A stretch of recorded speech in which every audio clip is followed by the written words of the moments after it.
Bom dia a todos mais uma vez. Não sei como agradecer o carinho da igreja. Eu sei que o irmão Carlos representa muito bem cada irmão, cada um de vocês, em me receber, em me hospedar. Então não tenho palavras como agradecer, eu fico sensibilizado mesmo. E falavam tanto desse tal Alberto hoje aqui na igreja, eu falei, mas eu acho que não sou eu. Deve ter um outro Alberto aqui no meio, né? Vocês estão exagerando, calma. O culto estava tão gostoso, inspirador, que até lembra-se do poeta, né? Fernando Pessoa. E eu estou longe de casa, e os irmãos podem me corrigir da citação se for errada. Fernando Pessoa dizia, onde se fala o idioma português, cá está a minha pátria. Então eu estou em casa, porque... Não é? Além do idioma, eu olho os rostos dos irmãos, das irmãs, e eu vejo a minha família do lado do meu pai, né? Eu vejo a minha tia aqui, que já faleceu, eu olhei e falei, não, ela está aqui entre nós novamente. Muito bem. Vamos à palavra de Deus. Vou procurar ser objetivo.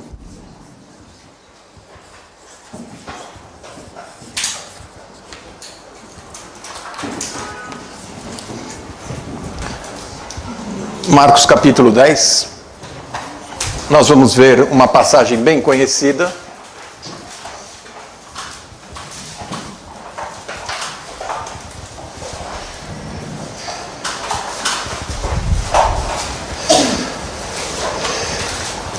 Marcos capítulo 10, verso 17, nós vamos até o 22. Encontro de Jesus com um jovem rico. Jovem não é rico, né?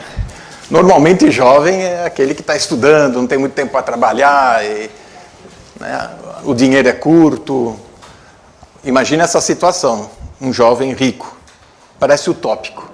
Mas existem. Força, ânimo, você será o próximo. E pondo-se a caminho, correu para ele um homem, o qual se ajoelhou diante dele e lhe perguntou, bom mestre, que farei para herdar a vida eterna? E Jesus lhe disse, por que me chamas bom? Ninguém há bom, senão um, que é Deus. Tu sabes os mandamentos? Não adulterarás, não matarás, não furtarás, não dirás falso testemunho, não defraudarás alguém, honra teu pai e tua mãe. Ele, porém, respondendo, lhe disse, mestre, tudo isso tenho guardado desde a minha mocidade. E Jesus, olhando para ele, o amou e disse, falta-te uma coisa. Vai, vende tudo quanto tens, dá aos pobres, e terás um tesouro no céu. Vem, toma a cruz e segue-me. Mas ele, pesaroso destas palavras, retirou-se triste, porque possuía muitas propriedades. Vamos orar num instante? Senhor, diante da Tua palavra aberta, Te adoramos, Senhor, na beleza da Tua sabedoria e da profundidade daquilo que Tu queres dizer aos nossos corações. Prepara o terreno, Senhor, para que a Tua palavra possa cair e frutificar e florescer, Senhor. Mostra-nos o que precisamos melhorar, o que precisamos confessar. Venha nos consolar, exortar, venha nos animar. Em nome santo do Senhor Jesus. Amém. Destacar o título da mensagem, uma coisa te falta. Nós temos aqui diante de nós um jovem, rico, e rico precisa ter alguma coisa a mais? Você já tentou dar algum presente para alguém rico que te convido? Eu sei que isso não é muito comum acontecer. Aí você pensa, mas ele já tem de tudo. Eu vou dar o quê? Não é? Esse jovem, ele representa, muitas vezes, as nossas ansiedades, os nossos anseios e desejos. E está aqui um homem, não tem nome. Um jovem. Ora, se ele é rico, se ele, como vamos ver, é um homem de destaque na sociedade do seu tempo, ou na comunidade que ele vivia, Obviamente ele tinha um nome, provavelmente ele era bem conhecido, mas o texto bíblico não revela o nome dele, muito menos sua identidade, é apenas um jovem. Bom, sendo assim, eu posso me colocar no lado dele, pelo menos vou ser rico aqui, Alberto, o jovem rico, ou Jorge, o jovem rico, ou qualquer um de vocês, tendo um encontro com Jesus. Bom, Jesus encontrou com muitas pessoas e muitas pessoas o procuraram. Muitos precisando de alguma coisa. Uns estavam faltando visão, outros estava faltando um braço que não reagia, uma perna que não se sustentava, a saúde. Tantas pessoas com suas mazelas correram para Jesus. Este jovem é um caso à parte, diferente. E olha que ele é narrado nos 4 evangelhos. Ou melhor, nos 3 primeiros, em João não. Isso mostra a importância do fato. Alguém que correu para Jesus. E hoje a nossa sociedade ela é bem assim. Hoje damos mais valor às pessoas de status, de posição social, de quanto tem a conta bancária, não é? Se o carro da pessoa é importado, se ela mora, não é? na elite, não é? Como é que é a casa. Isso destaca a pessoa, isso chama muito a atenção. Porém, o que deveria chamar a atenção seria a integridade da pessoa, o caráter da pessoa, e não o quanto ela tem, o quanto ela possui. Muito bem, vamos destacar então algumas qualidades deste jovem e depois vamos destacar alguns equívocos deste jovem. Destacar qualidade faz bem até para nós, porque assim a gente fala, puxa, eu gostaria de ser assim. A gente sempre quer se espelhar em alguém, né? Este jovem, diz Mateus 19, 20, tinha saúde, vigor, vida, força, amigos. E cada evangelho, Mateus, Marcos e também Lucas, no capítulo 18, ao narrar este fato, acrescenta alguns detalhes que outros evangelistas não colocaram, conforme a sua perspectiva e intenção de escrever o texto. Ele era riquíssimo, ele não era só rico, não é? Ele era riquíssimo. E tem tanta gente que tem tanto dinheiro, que só isso tem na vida. Não tem mais nada. Ele possuía tudo que esse mundo podia oferecer. Estava ele lá. Casa, bens, confortos, luxo. O que mais faltava a ele? Ele era proeminente, diz o texto de Lucas 18, 18. Provavelmente um líder de uma sinagoga, provavelmente um dos vereadores ou políticos da cidade. Este jovem, com toda a sua opulência, ele era ético. Ele não era um imoral, ele não era uma pessoa devassa, ele era um homem religioso, preocupado em guardar os mandamentos, como lemos. E também ele era um homem muito ético, conforme Marcos 10, 20, que acabamos de ler, e Mateus 19. Vivia uma vida honrada e todos o admiravam. Mas este homem corre para Jesus, e diferente de muitos outros, que de uma maneira ou de outra protelam para ir a Jesus. Ele correu, mesmo sendo jovem, ele poderia dizer o seguinte: olha, eu ouvi a fama de Jesus, escutei notícias sobre as suas façanhas e seus feitos, mas eu estou muito ocupado agora, eu vou fazer uma viagem, eu vou fazer uma compra, eu vou conferir um novo terreno que eu adquiri, e tantos outros negócios que ele poderia estar trabalhando. Mas ele correu para Jesus. É diferente de muitos que ficam receosos em ir a Cristo. Eu vou ou não vou? Acho que eu vou deixar para domingo que vem.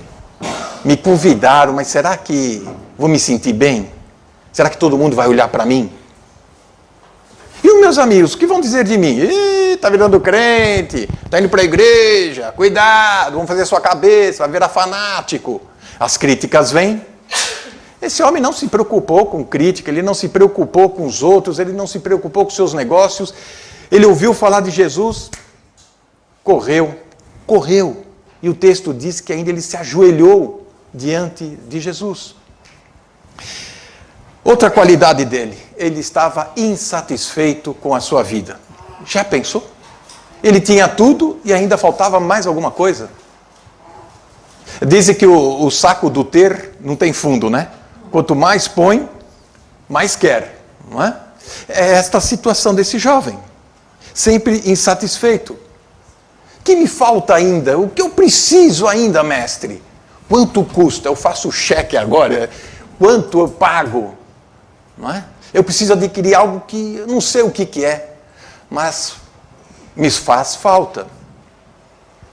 Tem um teólogo da antiguidade que dizia que Deus fez o coração do homem de um tamanho tal que só o próprio Deus pode preencher. E não é os bens materiais, não é os prazeres da vida, não são as riquezas que vão preencher. E esse jovem se sentia insatisfeito. Ser correto para ele não basta. E ser religioso não era o suficiente. Porém, ele era sedento por salvação. Mestre, o que devo fazer para ganhar a vida eterna? E aqui precisamos fazer um parêntese para distinguir uma coisa da outra. A vida eterna que esse jovem está conversando com Jesus, precisamos lembrar. Nós estamos na época do Evangelho do Reino. Este jovem rico era um judeu. Pensava como judeu, vivia como judeu e ansiava como um judeu, na expectativa de receber o reino de Deus para o seu povo Israel na terra. Para quem está no Evangelho da Graça, a vida eterna é distinta desta vida eterna para o judeu. As nossas promessas são garantidas nas regiões celestiais. Não é? E alcançamos através da fé em Cristo Jesus. Ponto. Este jovem aqui, ele chega para o Senhor Jesus nestas condições. Que devo fazer? O judeu tinha 613 mandamentos. Já pensou? A gente achando que são só os 10 mandamentos, né? Que mal a gente consegue decorar. Eles tinham 613 mandamentos. E ainda ele falou, o que me falta ainda? E o Senhor continua um diálogo com ele. Este jovem, ele foi à fonte certa. Com certeza ele já deveria ter ido ao tabernáculo, ao templo. Ele já deveria ter conversado com algum sacerdote. Ele já deveria ter conversado com algum outro escriba, um fariseu, a respeito das coisas da vida. E agora ele chega diante de Jesus, no verso 17, se ajoelhou e chama, bom mestre, que farei para herdar a vida eterna? Uma cena estranha se olharmos da ótica da cultura judaica daquele tempo. Vamos destacar aqui para realçar o texto bíblico. Bom. A palavra bom aqui não é o nosso equivalente de bom. Não é?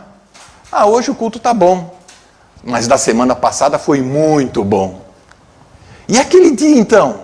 Foi ótimo. Nós fazemos uma escala de valores, né? Tem o bom, o muito bom e o ótimo. E tem para baixo também. Tem o regular, o mais ou menos, o ruim, o péssimo. Eu espero estar do regular para o bom. Porém, esta palavra bom, nenhum judeu naquela época ousaria falar para um mestre, um rabino. Jamais. Sempre esta palavra está associada a Deus.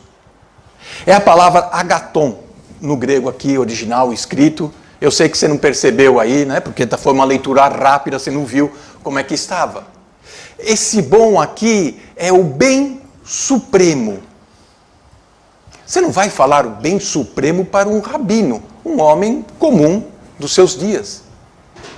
Porém, esse jovem rico, talvez entusiasmado, empolgado em ouvir a fama de Jesus, ele confunde as coisas e não percebe a implicação da sua palavra. Para compararmos, João capítulo 10, no verso 11, nós vamos encontrar o bom pastor. Novamente tem a palavra bom. Puxa, que bom!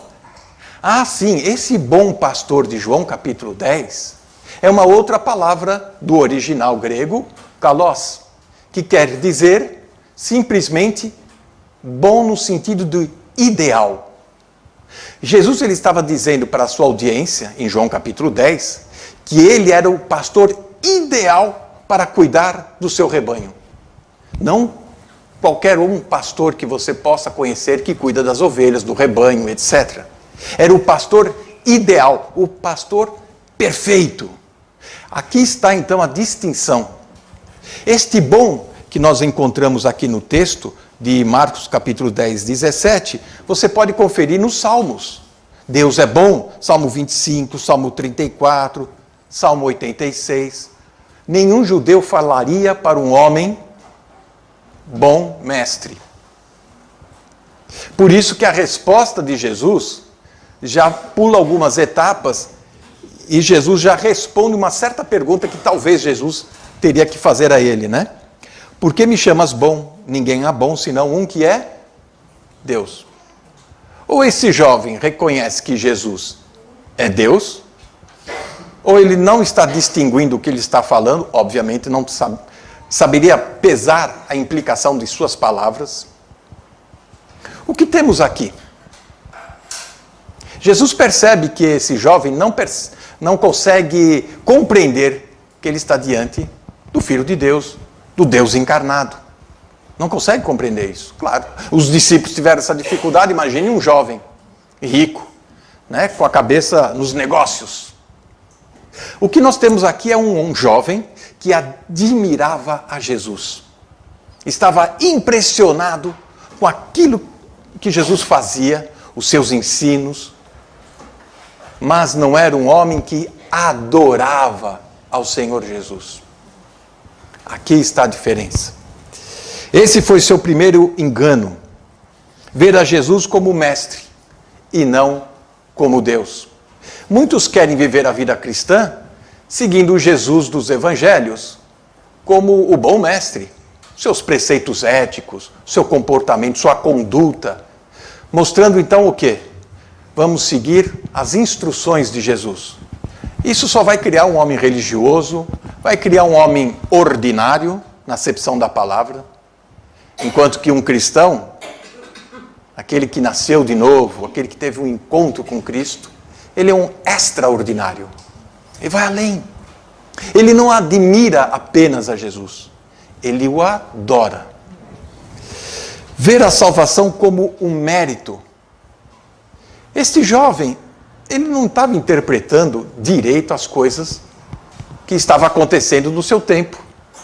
Na sua empolgação, querendo sempre ser o primeiro, sempre ter o destaque na sociedade, custe o que custar, eu pago o preço. Era essa a filosofia dele. Bom, se é um novo mestre, se ele veio distante, ele tem algum segredo. O judeu achava que, cumprindo estritamente a lei, sendo então perfeito, ele merecia as bênçãos da prosperidade, da saúde, da vida eterna, justo, prometido para o povo terreno de Deus, que era Israel. Este jovem pensava assim: mestre, o que eu preciso fazer? Parece que ele está determinado, se eu falar, eu vou fazer. Não é assim? Mas o triste dessa história é que Jesus fala: você quer saber o que você precisa fazer? Você precisa fazer isso, isso e isso. 3 coisas. E como ele foi? Triste. Talvez é a única narrativa onde que uma pessoa chega empolgada aos pés do Senhor, ajoelhando, mestre, bom mestre, confuso nas suas declarações. Porém sai triste, decepcionado consigo mesmo. Ele não sai rancoroso, ele não sai com ódio de Jesus, ele não sai com raiva de Jesus, ele não sai decepcionado com Jesus. Ele sai decepcionado consigo mesmo, cabisbaixo, sai. Porém, antes de sair, ele viu os olhos de compaixão, meigos de Jesus. E Jesus não despede ninguém triste, vazio, sem esperança. Mas esse jovem fez essa opção. Muitas vezes pode ser essa a nossa opção. Senhor, me dá isso, preciso daquilo, não entendo isso. E o Senhor quer trabalhar em algumas áreas e nós falamos: não, nessas áreas, certo, vai me custar muito, não sei se vou suportar. E saímos de cena sombriamente. Nesse tempo de calor, estamos com saudade de uma boa trovoada, né? Daquela chuva. E essa palavra aqui que nós encontramos no verso 22, retirou-se triste. Essa palavra triste, ela tem uma conotação, uma ligação muito próxima ao temporal. Quando o tempo que está claro, bonito, ensolarado, de repente chegam nuvens negras, pretas, pesadas, carregadas, tudo fica escuro, assustador. Parece filme, né? Os relâmpagos. Foi assim que terminou a passagem deste jovem, o seu encontro com Jesus. Ele saiu e o tempo fechou para ele. Não raiou mais a luz, por opção dele. Vamos seguir. Um outro equívoco deste jovem, que nós podemos destacar, ele não tem consciência de que é pecador. O judeu, ele achava assim, ele pensava desta forma: cumprir todos os mandamentos me vai credenciar a receber bênçãos e ter garantias de prosperidade nesta vida e vida eterna, que era aquilo que Deus havia prometido para o seu povo terreno. Ele olhou para Jesus, ouviu falar da fama de Jesus, disse: esse homem cumpriu todos os mandamentos, me falta um ou outro só. Não sei se os jovens aqui têm o costume de fazer coleção de figurinhas quando tem Copa do Mundo, né? Vamos colar figurinhas no álbum, não é? Os cromos. Nós falamos figurinha, né? Figurinha é um cara estranho, né? Mas esse cara é um figurinha, né? Não pense isso de mim, hein?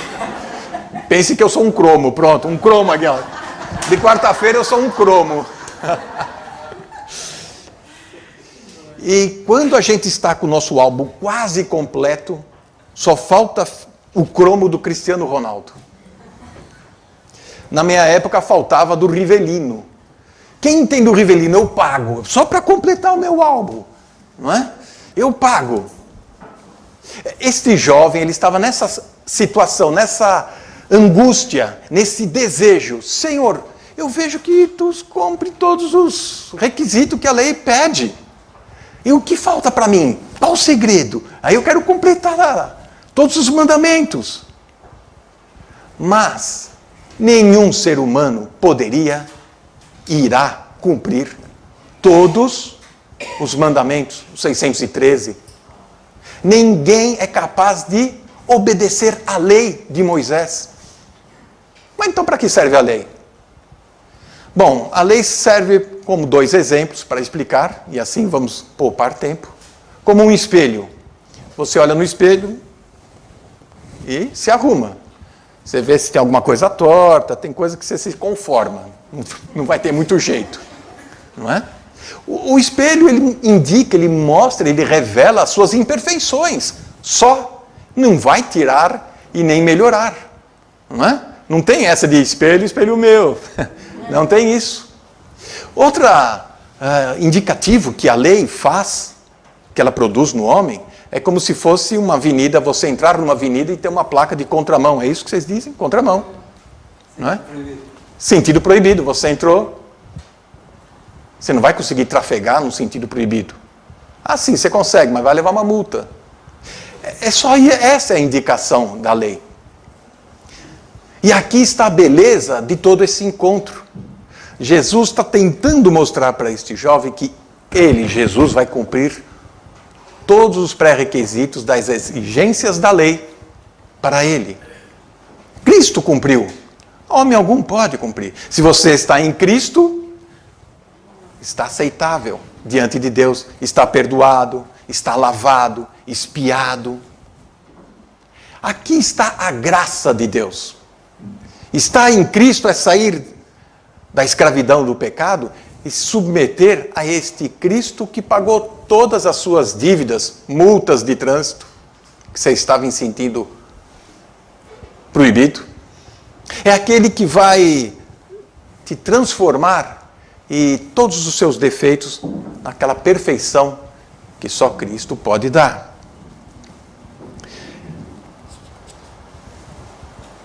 Este homem, ele tinha uma dificuldade grande. Por possuir muito dinheiro? Não. Pelo dinheiro o possuir. Era esta a dificuldade dele. Ele era um homem que não tinha consciência de ser pecador, tem obedecido todos os mandamentos, tem cumprido tudo. Eu sou bom, o senhor não é bom mestre? Eu sou bom jovem. Até dá um trocadilho, né? Bom jovem. Não é? E o que ele quis dizer aqui, o Senhor Jesus, citando no verso 19, alguns dos decálogos que estão em Êxodo 20. E Jesus vai citar 4 negativos. E a lei de Deus são 5 para lá e 5 para cá, né? 5 mandamentos na horizontal e 5 mandamentos na vertical com relação a Deus. O Senhor aqui, o único que não é negativo é honra teu pai e tua mãe.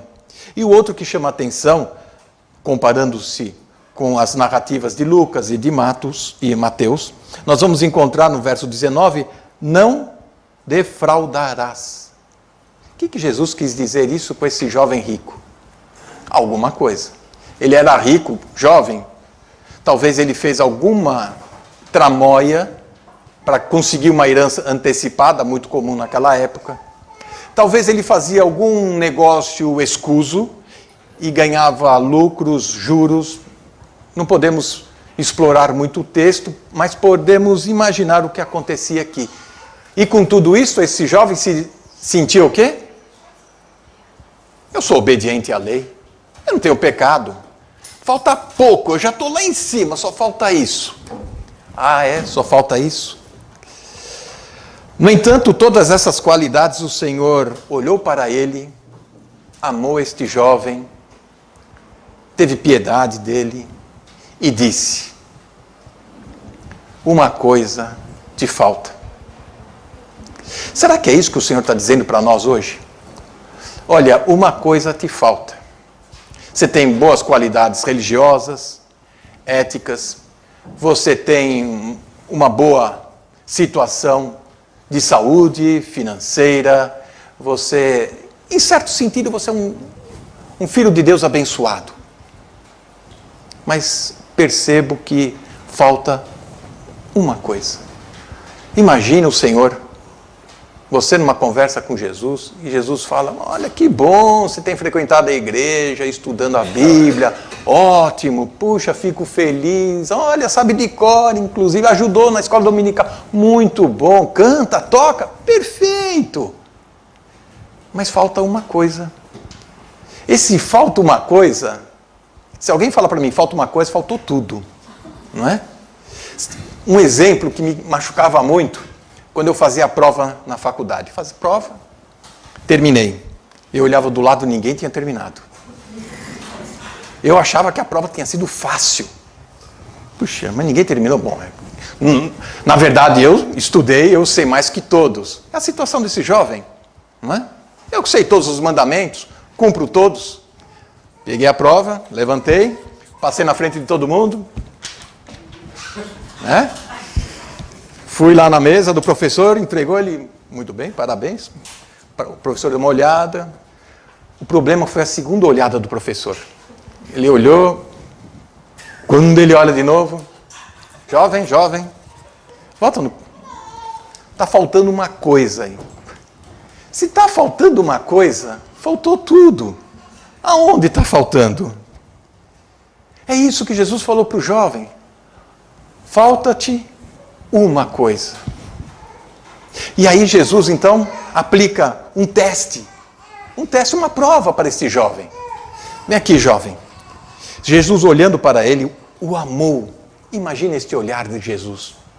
Quando você está aflito, quando você está ansioso, quando você está desejoso de alguma coisa, não sabe o que, imagina o olhar de Jesus, a compaixão de Jesus. Vai, vende tudo quanto tens, dá aos pobres e terá um tesouro no céu. Vem, toma a cruz e segue-me. Muita coisa para ele, né? Sim, no Evangelho do Reino você tinha pré-requisitos como instrumentalidade demonstrativo da sua fé. Você larga, você vende, você não vai sair hoje aí vendendo o seu carro, botando uma placa na frente da sua casa, distribuindo para os pobres. Você não vai conseguir vida eterna sem jeito nenhum. No Evangelho do Reino a situação era outra. Aqui Jesus vai na raiz do problema deste homem. Vai, vende tudo. Algo que foi convidado a ele. Renunciar a alguma coisa, se apegar a alguma coisa, a alguém, e seguir. É esse o teste que o Senhor faz com a gente essa manhã. Há algo que precisamos renunciar nesta vida, há alguém que a gente deve se apegar e seguir. Ora, vender tudo, o Senhor identificou, diagnosticou o problema daquele jovem. O amor ao dinheiro é a raiz de todos os males. 1 Timóteo 6 fala assim. Era esse um dos problemas desse jovem.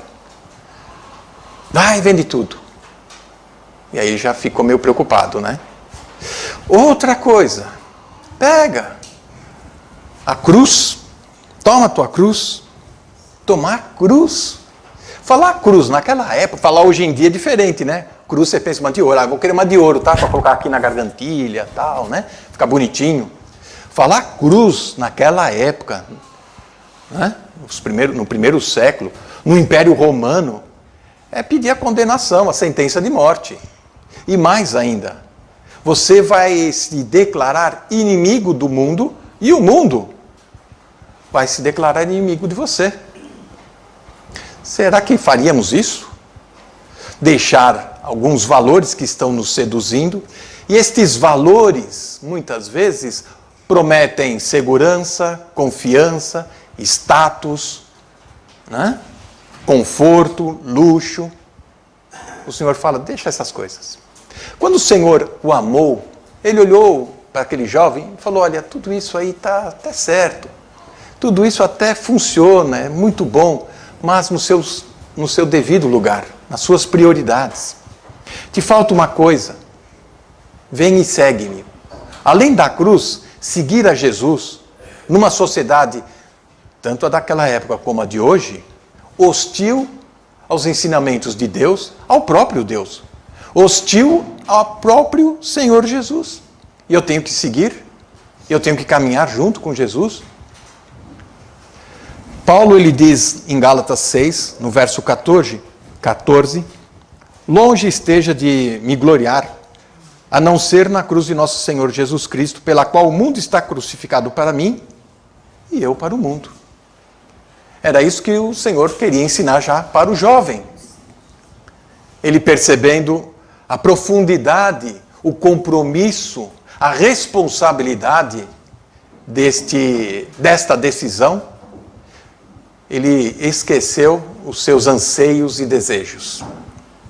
Não é? O mundo aí fora acha que salvação se conquista por méritos. E o jovem pensava desta forma, deste jeito. Estamos preparados para nos identificar com este Jesus que é rejeitado? Na época de Paulo, ele já dizia, nós seguimos as simplicidades do Evangelho do Senhor Jesus. Há outros Jesus por aí. Ele fala isso em 2 Coríntios. Será que você está admirando a este Jesus que o mundo até tem dó e pena? Ou você está querendo adorar o verdadeiro Senhor da vida? Qual será a sua resposta? Qual será a minha resposta a esse teste que o Senhor faz? Falta-te uma coisa. Você pode pegar a cruz, seguir a Jesus, renunciar vícios, hábitos, superstições. Você pode renunciar religiosidade e seguir a Cristo. Como os discípulos fizeram. Seguindo o texto, lá para baixo, Pedro fala, mas Senhor, nós deixamos tudo para te seguir. Será que nós vamos ter esse ímpeto? Ou vamos abaixar a cabeça, deixar o Senhor Jesus falando sozinho e sairmos triste, pensativo, achando que, puxa, acho que bati em porta errada. Não é? Que o Senhor possa nos abençoar e o Espírito de Deus venha nos aplicar a sua palavra no nosso coração. Vamos orar nesse instante.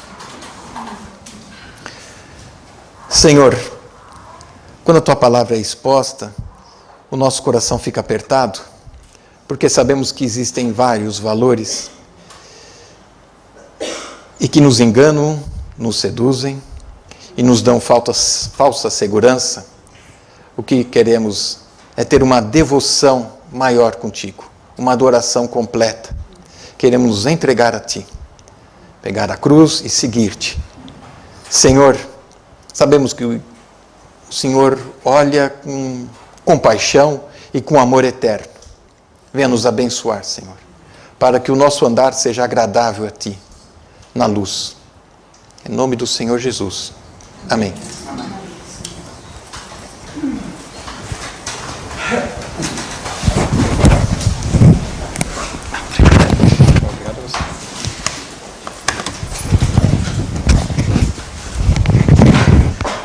Graças a Deus pela palavra que ouvimos. E eu estava a ouvir o irmão Alberto e de facto é impressionante. O Senhor vai capacitando aqueles que se disponibilizam nas suas mãos e uma vez ao ouvir o irmão Alberto é quase como, eu sei que o irmão Alberto é como eu, a cantar é mesmo só no canto, mas o irmão Alberto de facto esta manhã na palavra o Senhor utilizou-o da melhor maneira e de uma maneira muito precisa, muito clara, muito simples, muito direta. Isto é quase, a comparação que eu vou fazer é quase como uma vez o Jonas Pinho, no Norte, ele esteve cá e ele é especialista na música e no canto e tudo o que tem a ver com música, isto ele, é a área dele, para além de outras valências. Mas essa, e ele explicava-me acerca de tocar o piano. Não me estava a ensinar, como é óbvio, que isso é uma tarefa, seria um milagre mesmo, mas ele dizia que há pessoas que tocam com alma e há outros que tocam porque ele dá aulas. E ao ouvir o irmão Alberto, de facto, nós sentimos verdadeiramente o Senhor a falar-nos. E quando o Senhor fala, parece que é música aos nossos ouvidos. E o Jonas dizia-me assim, eu vou tocar isto e tu vais identificar o que é bom de se ouvir. E ele tocou a mesma música 2 vezes. E de facto, a segunda vez, quando ele tocou, aquilo eram as mesmas notas, tudo, mas de uma maneira diferente, de outra maneira diferente. E ele disse, olha, isto é tocar com alma. Eu disse, isto de facto é impressionante. E quando o Senhor dirige as coisas, nós vemos a diferença. Infelizmente, quantos há que pregam a palavra de Deus, eles até vão buscar palavras quase que não existem no dicionário. E tudo muito floreado. Mas a gente sai de lá e não entende nada. Infelizmente acontece muito isso.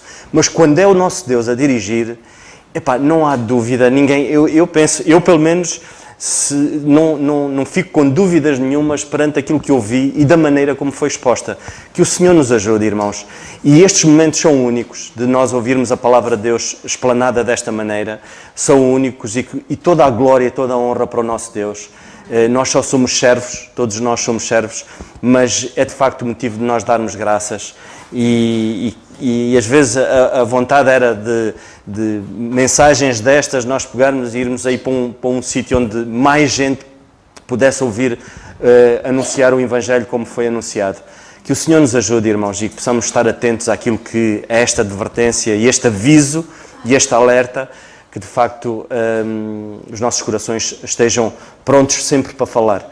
Vamos ficar de pé, irmãos, e vamos terminar a oração, não esquecendo aqueles irmãos que se inscreveram para o almoço, que o almoço está a ser servido agora a seguir, e eu vou também orar pelos nossos jovens.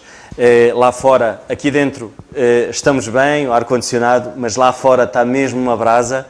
Eu acho que o Dário trouxe África com ele e o deserto do Saara, porque isto está muito quente.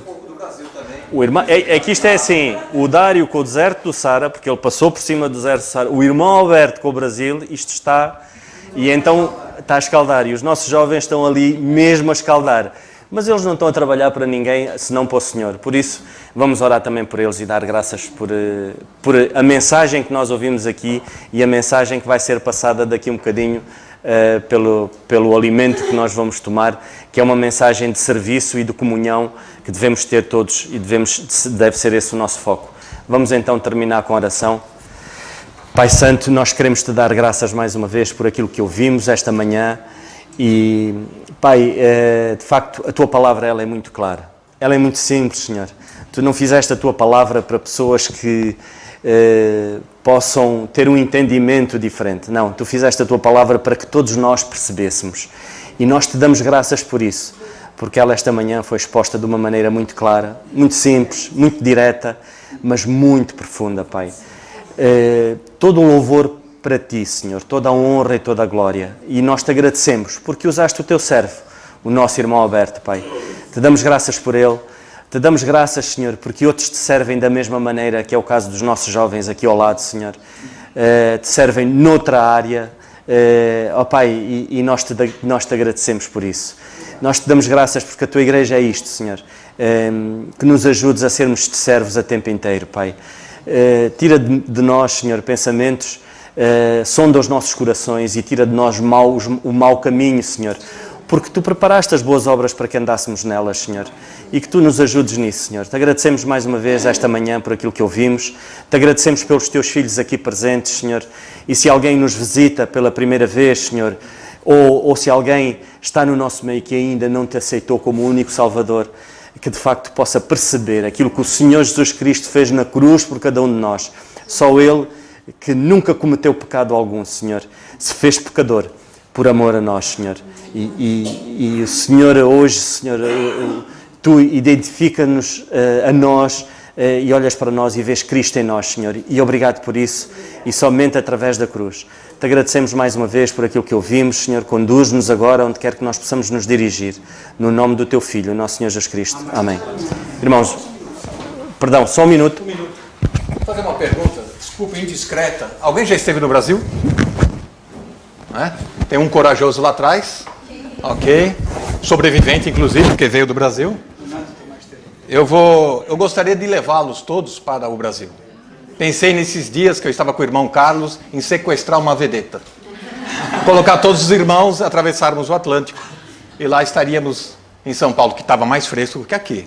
Está muito mais gostoso. Mas é um pouco difícil. A Maria não ia deixar fazer isso aí, essa loucura.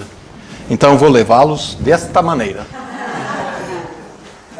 Pronto. Obrigado, hein?